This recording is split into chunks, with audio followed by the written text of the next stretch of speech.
Toilets are something that we use every day and one of the most crucial components of human waste disposal.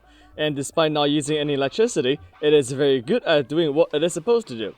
So in this video, we will explore the parts of a toilet, what happens inside a toilet when it's flushed, and how water is able to refill the tank after a flush.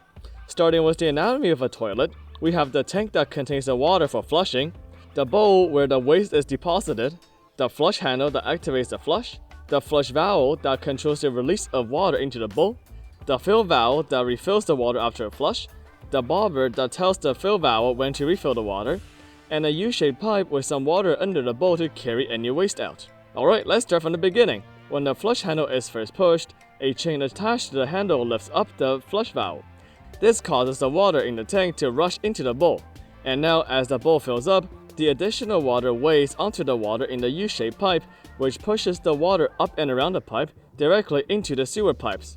This is the result of the siphon effect, which creates a vacuum of sorts that sucks all the water out until the water level here is even again.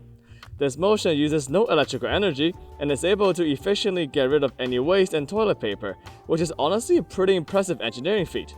As more of the water gets flushed from the tank, the bobber moves down with the water level, eventually hitting the flush valve and closing it, stopping the water from going into the bowl.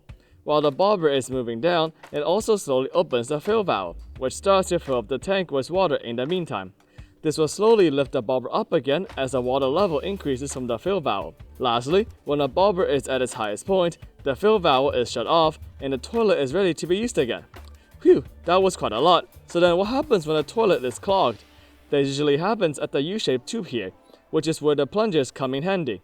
By thrusting down onto the pipe, we are creating a very high pressure inside the pipe by pushing a lot of air into it. Water flows from high pressure, which is our pipe, to low pressure, which is the sewage pipe connected to the toilet. So all the water and waste is then pushed out of the toilet pipe. By doing this motion over and over again, we keep changing the pressure to hopefully push the last bit of obstructions out. And there we have it. It's fascinating how the toilet is able to work using just a few simple valves and no electricity. Despite it being in almost every living space, it's quite impressive that we are able to engineer something so crucial, yet so simple. I hope that you all have learned something interesting today. Thank you for your time, and stay hydrated.